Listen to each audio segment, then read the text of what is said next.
Time for England fans to afford Gareth Southgate the love he deserves. At the very end of a long, emotional night in Dortmund, Gareth Southgate reached for his heart and held it out to the room. Always generous to England's travelling supporters, perhaps because he would be watching alongside them given half a chance, he reflected on the scenes of delirium still unfolding outside. "We all want to be loved, right?" he said, half laughing and not really asking a question at all. "So when you're doing something for your country and you're a proud Englishman, and you don't feel that back and all you read is criticism, it's so hard. To give our fans a night like this means a lot. We're kindred spirits in many ways. It would count as an olive branch only if there had ever been a two-way disagreement." Southgate has always been open, honest, and reasonable in the face of flack. A man who used humor to lighten the bleakest of moments in 1996, through the medium of a Pizza Hut advert, was equally adept deploying patience and understanding when under a hideous volume of fire this summer. From Southgate's viewpoint, there has never been a quarrel with the national team's followers.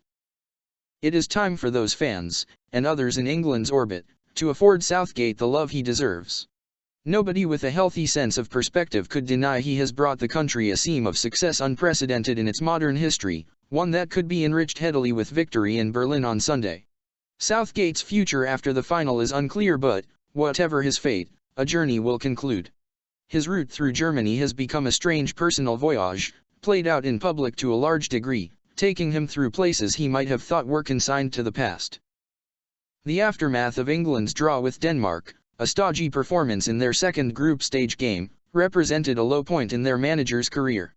While Southgate would later say little could shock him after 2 decades around the setup, it did not seem entirely true when he was then unacceptably the target of hurled beer cups after the stalemate against Slovenia. Southgate and his players had already been surprised when, after a good first half against Serbia morphed into a battle of attrition, they were heavily reproached for the manner of their opening group stage victory. It was imperfect but viewed internally as another step for a squad of mixed experience in major tournaments. The negative reaction in Frankfurt to what was, on its own, a solid enough draw with the capable Danes has been a regular feature of his reflections in the fortnight since. It formed part of the unusual environment to which he would refer after the Slovenia match. This week he referred to the process of working through that hostility as a fascinating experience. He had seen the team were perplexed to the point of overcaution and felt compelled to address the situation directly at their base in Blankenhayn, showing them rivals' celebrations to make the point that if it was good enough for them, England could hold their heads high too. "Our world is different at the moment, and I feel that is probably because of me," Southgate said in the wake of that largely tedious group stage performance. He made it clear that the brickbats should be thrown his way rather than towards the pitch. But he would have been entitled to wonder, away from the microphones, why him and why now? England were hardly labouring in their old trough of eternal disappointment. A golden generation has not been squandered. Euro 2024 was nowhere near finished. None of this should have been the final straw for anyone. In his 3 previous tournaments they had not made the last glorious step, but the on-field progress and genuine warmth he had cultivated inside the camp were obvious.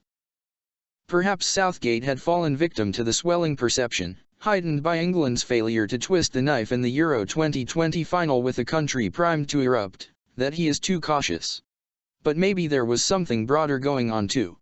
Perhaps the smothering obsession with every breath taken at the elite level of club football, coupled with an exhausting modern micro-analytical insistence on perfection, has reduced tolerance for the less fluent and increasingly marginalist international game. So has the disposition towards rushed judgments.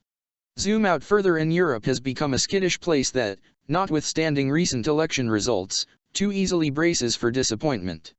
Is it a stretch to suggest Southgate was punished for the job he holds, rather than for what he has done with it? For an alternative dose of perspective, Southgate's face has never been rendered as a turnip on the front of a national newspaper. Unlike Sir Bobby Robson, he has never been implored, in the name of Allah, go. The perpetual hum of discontent that has accompanied much of Euro 2024, and a swathe of his reign since the humbling by Hungary at Molineux 2 years ago, has never hit that kind of pitch. Nobody would contend that Southgate is infallible. Had Jordan Pickford not saved from Virgil van Dijk during a laboured second half against the Netherlands, he would have faced opprobrium for not responding sooner to Ronald Koeman's first half introduction of Joey Veerman. but there have been decisive in-tournament tweaks too. England look considerably more fluent in the 3-4-2-1 formation that lets Jude Bellingham and, particularly, Phil Foden maraud in pockets while giving Kobbie Mainoo license to support them.